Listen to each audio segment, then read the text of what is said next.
listening. Girl, you think?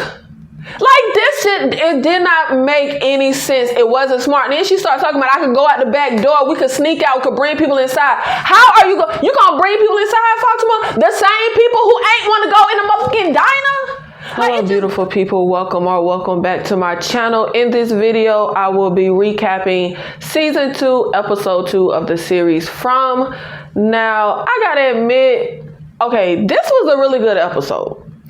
But it's like it was good, but at the same time, it got on my nerve. I have already expressed that I am beyond frustrated that we are not getting any type of answers to anything at all. And on top of that, this episode for me just felt like a bunch of people making a bunch of dumb decisions. Just a bunch of stupid people doing stupid stuff. And I'm going to start with the dumbest of them all. And I am only calling him the dumbest of them all because I simply expect a lot more from him. We are going to start with Boyd. I love Sheriff Boyd. He is my top favorite character aside from Victor. And I was very disappointed in him this episode. And it also feels like, okay, what are we doing? What are we doing? What is the point? So, of course, we know of course, we know that Boyd was able to get up out of that chimney or whatever. Well, whatever it was, child. And he sees that the voice he heard, in fact, is a real person. And he sees the guy he was talking to, Martin, chained up along the wall. And you can also see corpse of other people that were chained on the wall. And it's like they get chained here and just starve to death. You can't really tell, at least I couldn't, how the people up there died because you literally just see the bones of the person. And he has his gun out. He's kind of looking around for a bit. And Martin is talking to him. And he's like, we had a deal. You know, I help you, you help me. You know, Martin wanted Boyd to kill him, right? So Boyd ends up trying to help Martin, finding good, trying to break the chains or whatever. And Martin is trying to tell him it's no use. You got to hurry up and get out of here. There are worse things out here. There are worse things out here than those monsters that come from the forest. And Martin talks about the fact that he went through one of the trees and asked Boyd, did he go through a tree? And of course we know from Victor, which Martin also tells us, when you go through the trees, you have no clue where you will end up. Martin also says you could get stuck. Now, Boyd was really annoying me because he's trying to help Martin get down. And Martin is like, look, even if you get me down, then what? The man is frail. And Boyd is just like, well, I'll carry you. We got people at the town. We got a doctor. She could help you, right? And Martin goes to tell him, you think those monsters did this to me? He's pretty much telling Boyd, let me check my notes so I can see exactly what he said. He tells Boyd, you think those things that come out of the forest did this to me? They are just the tip of the spear, which I'm presuming is the same terminology as tip of the iceberg. And what does Boyd say? Let's change the subject. Yo, this sounds like pertinent information to me. Why do we need to change the subject? This sounds to me like information that you need, Boyd. You are in a supernatural town that you cannot escape from. There are monsters that come out from the forest and rip people alive. And this guy is telling you things like, you think those things did this to me? There are worse things out here. You think those monsters are the only thing out here? This sounds like stuff where I would be like, hold on, let me take out a notepad. But I need to hear what you're talking about. It just, it's just, in what realm is the decision by Boyd to not listen to this man smart? Like, Boyd, everything you've been through, everything you've done, supposedly the catalyst of getting this town together, and, it was so many deaths before Boyd became, like, sheriff of the town. But you're not listening to the man that's trying to tell you pertinent information. It was just pissing me off so bad. So then, all of a sudden, we hear this music box chiming and playing. And Martin is scared, anxious, worried, perturbed, like all kind of emotions where I would feel like, this man been here. I haven't. He know more about what's happening here than I do. Let me focus on what he talking about and how he reacting. So Martin tries to tell Boyd, you need to get out of here before they come back. When the music box stops, that's when, they'll be, something will go wrong, or that's when they'll be here when the music box stops. And Boyd walks over to the sound of the music box slowly, stares at the music box, picks it up, and y'all, we get the longest, 5 to 7 seconds of Boyd just staring at the music box. Boy, do we have time for this? Boy, do we have time for this? Y'all, this was literally, I can't express the frustration. I love you, Boyd. I don't want you to die. And this all was just setting up for nigga, you finna die. Because what are you doing? There is something that chained these folks up that's going to be back. And Boyd is just in here like, he got all the time in the world. So Martin is trying to tell Boyd, you have to get out before the music stops. And Boyd just sitting there looking dumbfounded. And he's still, trying to take the rock to break the chains to get Martin down. Y'all, was it just me? Like, this was so irksome because it just wasn't smart. Boyd, you supposed to have a survival instinct. And yes, helping folk is perfectly fine. But look at this man. And he telling you, kill me. That's the favor. That's the deal we made. I help you out the well and you kill me. And he was even like, oh, good, you got a gun. You could have put this man out of his misery. Swift like. So Boyd finally gets one arm free, one arm down. Conveniently, he gets one of Martin's arms free just as the music stops. And that's when Martin takes his jagged long nails that are also like almond-shaped nails, and they sharp. Like, if you just been chained up here, baby, your nails don't grow out like that. Did y'all notice that? Like, his nails was like Dracula nails. You know how Dracula got them almond-shaped nails? Like, it made no sense. So he slices Boyd's arm, and they're kind of tussling, and he tells Boyd, now my blood is your blood. And seemingly Martin just dies. I understand. Oh, and first of all, I probably should have rewound it. Rewound? Is that rewinded it? Rewound? I think it's rewound. I should have gone back because it's something that I missed or didn't get. When Martin goes to slice Boyd's arm, he like, Boyd grabs Martin's arm and he kind of is looking like he sees. Oh, okay, I remember. I do know what he saw. He was looking at Martin's arm weird because it looked like bugs were crawling under his skin. Not even bugs, like little worms, I want to say. That's what he saw that he thought looked weird. And when Martin says, my blood is your blood, he just kind of coughs and just dies. Now, baby, you asked me to kill you, but now you just died suddenly. I don't know what that was about.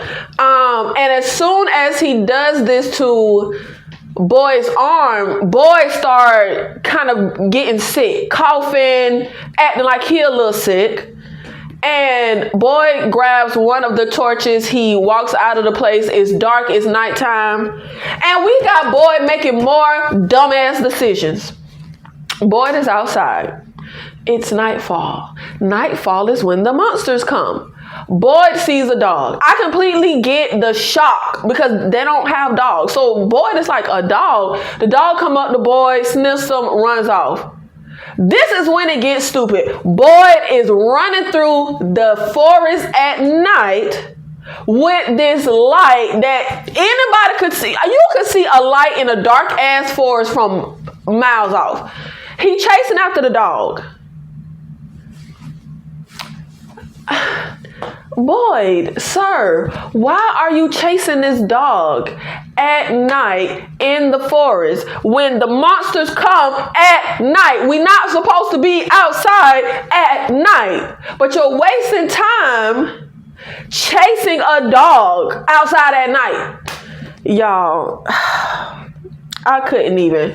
So, of course, Boyd realizes and he sees some of the monsters, right, that be looking like people.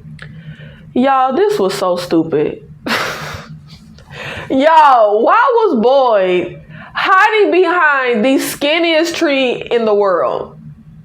Like, literally, y'all, this how the scene looked. This was the tree, and this was Boyd. Like, looking around. I feel like, nigga, they should be able to see you. Of course, he put the little tiki torch out. But him just, and the monsters that we saw, they weren't that far off. They weren't like far away. I'm saying like it ain't no way they ain't see Boyd. Boyd wider than the damn tree. Whatever the hell. It really did not make any sense in the slightest. The second Boyd got up out of there with Martin, he should have immediately been looking for shelter. Because it's nighttime and we need to hide from the monsters. He should have been looking for a hiding spot. First of all, he just sat down outside and then saw the dog and then chased the dog. Come on, God. Y'all, was it just me? I forgot to mention that Martin ended up saying to Boyd right before he infected him, you ever stop to think if Abby was right? And of course, Boyd is like, what? And Martin is like, have you ever stopped to think that maybe Abby was right and this is all just a dream? We're out of time now, and then that's when he infects him. But of course, you guys, if we remember season 1, Abby is his wife. Abby is Boyd's wife. And remember, she quote unquote went crazy shooting everybody because she said this was a dream and if I shoot you, you'll wake up.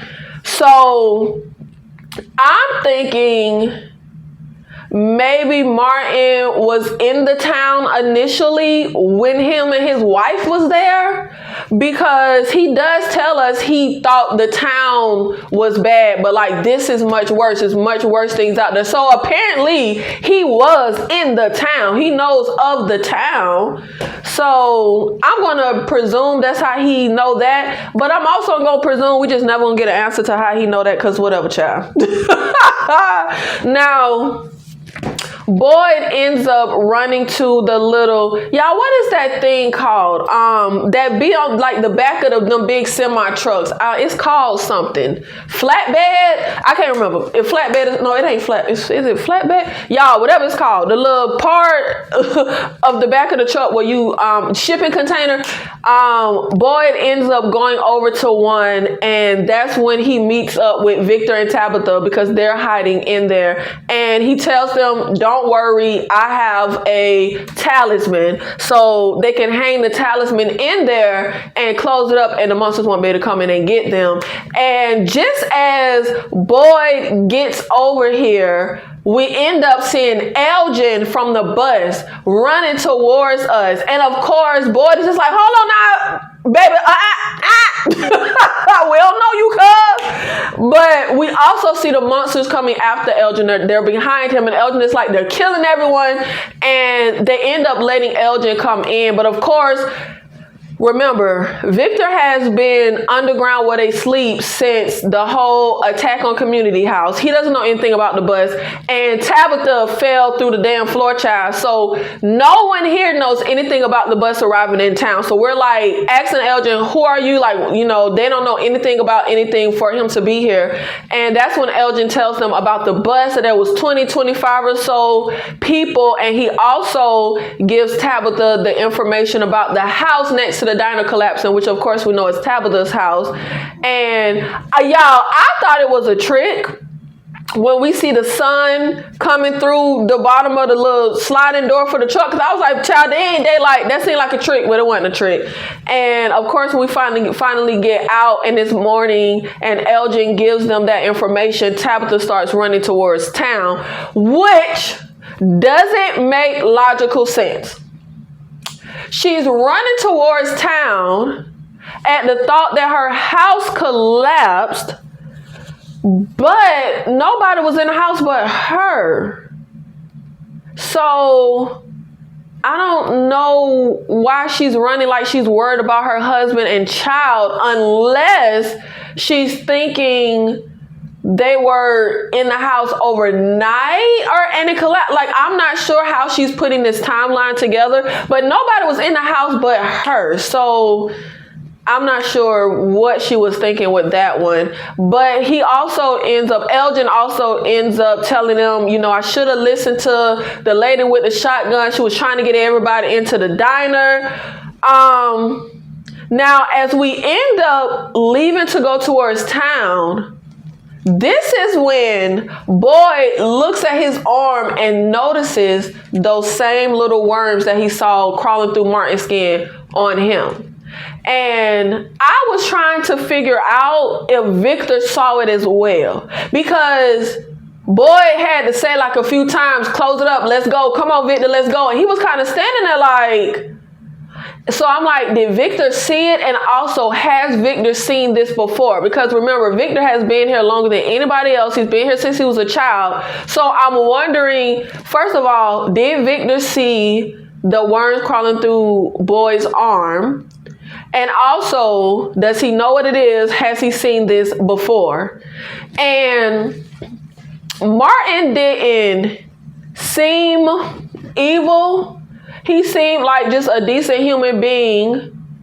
And I'm wondering, is this going to be something good?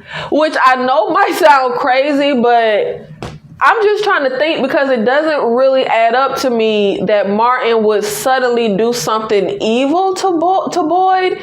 Like, is this going to turn out, my blood is your blood? I don't know. Is this going to turn out to be some kind of immunity to the monsters? I don't know, child. I'm throwing darts in the wind. Like, I'm just trying to think, what is this going to lead to or add up to? Is it going to get, well, I guess it ain't going to give Boyd superhuman strength, because Martin ain't have superhuman strength. He was stuck up there. I don't know. I'm just trying to figure out. We still don't know how Martin got the rope down there. So maybe he do got some kind of power. I don't know. I'm speculating. Now let's go to the person who, if I didn't expect so much from Boyd, that's why I'm saying he was the dumbest, because I expect more from you. You're smarter than this. But really, the dumbest of them all, because you know what? The people on the bus was being stupid, but I ain't even finna really give them too much, because they don't know what's going on. And obviously, you're not going to just believe in monsters. So I ain't going to give them too much. But the person who was being the dumbest of them all was Fatima. I couldn't. So of course we know last episode when Donna shot the shotgun to, blow out the tire, and we was trying to get everybody into the diner, that some of the folks from the bus ended up just running off down the road. Like they just ran off, child. And Fatima ran after folks running down the road, and of course her boyfriend Ellis went after her. So we see it's night. And Fatima's still just standing outside trying to yell and tell people to come. Girl, they weren't listening to you when it was daylight. They weren't listening to Donna. That's why she shot the damn gun. Why do you think they're going to suddenly listen to you now after they've already ran and been scared of a woman with a shotgun? And she's yelling trying to get people, you know, you have to run and hide, like she's trying to tell them stuff. And Ellis is pulling her like, we got to get inside. And she just yelling at people as some of the monsters is coming up behind them. And he trying to drag her inside. She's still just standing there yelling like, girl, y'all could have both been killed. You and Ellis could have been killed. Like, monsters are literally coming up behind her and she's still not making any type of attempt to go inside. And then I was feeling like, girl, you having a nervous breakdown. We get inside and she runs to the window, opening the blinds, still trying to yell at people. And then she got the nerve to tell us they're not listening. Girl, you think? Like, this shit, it did not make any sense. It wasn't smart. And then she started talking about, I could go out the back door. We could sneak out. We could bring people inside. How are you going to bring people inside, Fatima? The same people who ain't want to go in the motherfucking diner? Like, it just doesn't make any sense. Donna tried to get folk to go inside. Her and the new deputy that's now sheriff. Nobody wanted to go inside. But all of a sudden, you finna get them to come inside. It just didn't make a little bit of sense. And I was really like, girl, you having a nervous breakdown. Like, you having a nervous, because y'all know she be all with the positive, be positive. Now she's starting to crack. Now she's starting to break. And you're about to get Ellis killed. It just didn't make any sense. Now, some of the other people we saw that from the bus that didn't go into the diner, we saw some people just outside. That's who Fatima saw, shaking hands with the monster's child, because you know they be perpetrating. And then we also saw look like an old couple on the bus, and they end up getting killed. And we end up also seeing a young couple. They go into the gas station, which we see has a talisman, so they're safe in there. But then the ghosts knock on the door, pretending to be people from the bus. And the boyfriend, they hear screams happening out there. And the girlfriend is kind of scared, like, don't do it, don't open it. But he's like, we got to help him. And he unlocks the door, he opens it. But the episode ends and we don't see what the hell happened with them, which really, really irked my nerves. Now, more stupidity. Y'all know the house collapsed and all we could do, it was getting too close to nightfall. So we left Tom, the bartender, Jim, and the guy from the bus, who name is Brick. We left them covered in the fallen house so they could just hide and the monsters wouldn't know they was over there.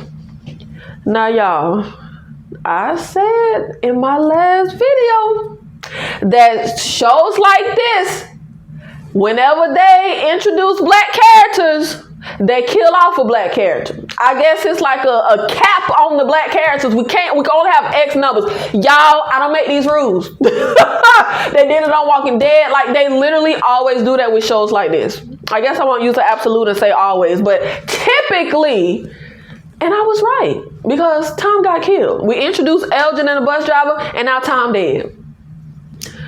So the kid Brick was knocked out. He suddenly wakes up and he making all kind of noise. He don't do well with tight spaces. He just want to go home, get him out of here. And I was sitting here like, yo, Tom, if you don't take a piece of wood, debris or something and knock this fool out, like, we needed to clock him over the head. It is literally I feel like it's probably so quiet you can hear a pin drop, because everybody knows to be in the house, be inside. There is no one on the street. Ain't nobody blasting music. Like, it's quiet. And the way he kept yelling, I was just sitting here like, I know the monsters hitting him in here. They have to. He was loud. They was trying to get him to calm down, trying to get him to be quiet. You know, that we started talking about pancakes, and all of a sudden, Brick started bleeding out of his mouth. He started screaming in pain and agony loudly, and he dies. And a monster comes and kills Tom. And that ish pissed me off so bad. I like Tom. And I ain't seen no new character that I like as much as Tom. I really don't care about none of the new characters. But, y'all, I knew this was going to happen. I called it. I said it. When I saw that they introduced Elgin and the Butcher, I said, yeah, they done introduced black folk. They finna have to kill off a black character. And that is exactly what they did. Look, don't shoot the messenger. I told y'all this was going to happen. Now, before we wrap up that story, we got to get to some more stupidity, which is Donna and everybody at the diner, right? Julie, and what is that deputy kid's name? I always forget his name. What is that kid's name?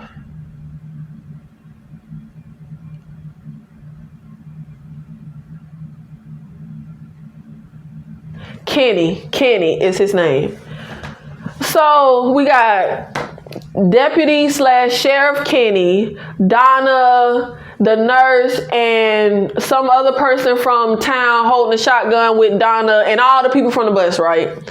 And Julie looking out the damn window over to the house, and Kenny's trying to tell her, if you keep drawing attention over there, the monsters are going to know people are over there. They're going to know your dad is there. Y'all, Julie, oh, God. You know what? I can't even give Julie too much because I just can't stand her mom or her dad. And Julie always be doing stupid stuff. So, I ain't even going to hold. Julie, I ain't going to hold you. I ain't going to hold you. But she was being stupid. Like, you so worried about your dad. You don't want the monsters to get him, but you keep drawing attention. For one, when we was trying to tell you the sun going down, we need to leave from over here so that we don't draw attention. And she was just lingering. Now she looking out the damn blinds, just staring over there. The monsters ain't stupid. So Julie ends up being like, I can't just sit here and do nothing. If I was Ken, I'd be like, okay, then go do something. Go do something. Since you can't sit here and do nothing, go do something. Go get yourself killed. Go get your dad killed. Go on, girl, go on. It was just like, girl, what are you gonna do? Like, let's be for real. What are you going to do besides sit here and do nothing? So then we had the soap opera with the nurse and her girlfriend going on in the back of the diner, which I was just like, I'm not here for this. And it also didn't make any sense. Donna, Kenny, and the no-name guy from town trying to keep everybody in the diner. So who manning the back door? The nurse? That ain't make no sense that the girl that's a pediatric doctor or whatever, that's the nurse, just happened to be the nurse's fiance. It didn't make no sense to me that she got to be in the back of the diner while everybody up front. We trying to keep everybody in, but she gets to traipse off to the back. And then it didn't make any sense for the nurse to be trying to explain anything to the girlfriend or fiance about, being missing and being gone. There's nothing to explain until your fiance understands and accepts and believes all the stuff about this town. And like, it's not, I wouldn't even try. It's nothing to be said until she believes that you literally got stuck here and cannot leave. Like the whole, you were just 2 hours down the road. You were just, me and your parents went to the police. Like, none of that. It don't even matter. It's pointless. I know this is an effed up situation, and I'm saying, like, nurse, why are you wasting your breath? Until she accepts the information about this town and the situation that y'all are in, everything is fruitless. So then the good Samaritan who was trying to help Jim when the house collapsed, who I said I thought was going to be the a-hole character, he gets fed up and he's like, I'm getting out of here. And he's able to take Kenny's gun off of him, which I thought was such a rookie move. You think he would have been able to take the gun off Boyd? But anyway, he holds the gun up to Kenny's head and he's like, me and my friend, we're going to go outside. When I tell you, Kenny wasn't being dramatic enough for me. Because, baby, I'd rather you shoot me than take me outside them doors. I've been hustling and tussling like, hell no, you ain't taking me out there. But Kenny would just look me like, shut up. Like, he'll just stop talking. Man, I've been sitting there going crazy. You would have had to shoot me. But Donna, my other favorite character, the guy ends up telling her, open the doors and let me out, or I'm going to blow his brains all over the wall. And Donna's just like, well, I guess you're going to have to shoot him because I'm not opening those doors. And this is why I say it is not hard for me in real life to believe something that may seem far-fetched, unbelievable, because I'm going to look at how people are acting.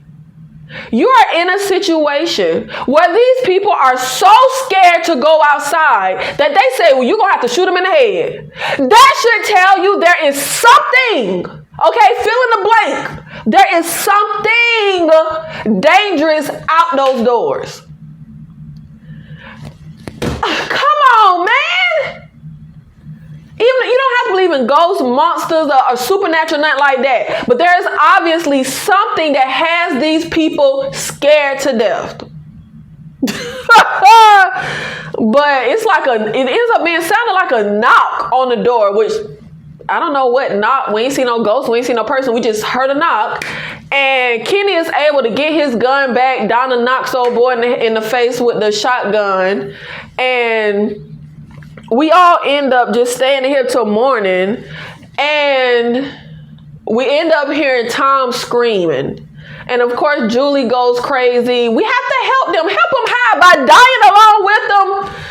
But y'all, the next morning comes and Julie just quickly runs out the door with Donna, everybody yelling at her. And she's calling for her dad. They don't have him respond, say anything or whatever. The camera, slowly panning inside the rubble. Child, he alive. Jim, annoying ass, is alive, but Tom dead. Y'all, I can't. I can't. I enjoyed this episode. It was entertaining. It was enjoyable. But I'm really getting to the point.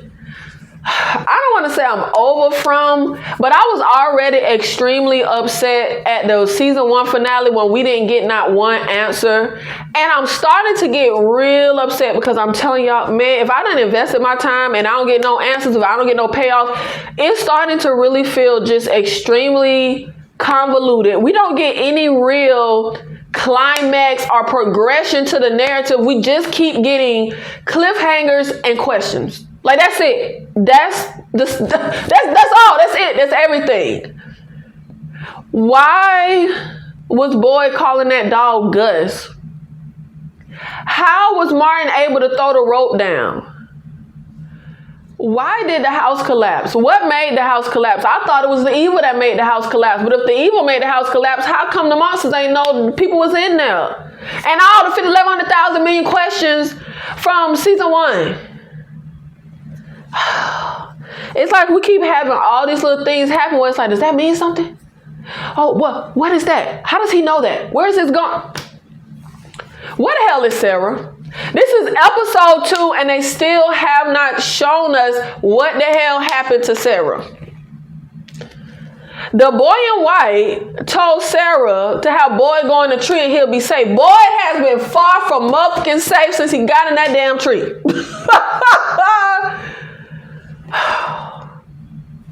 I just need answers.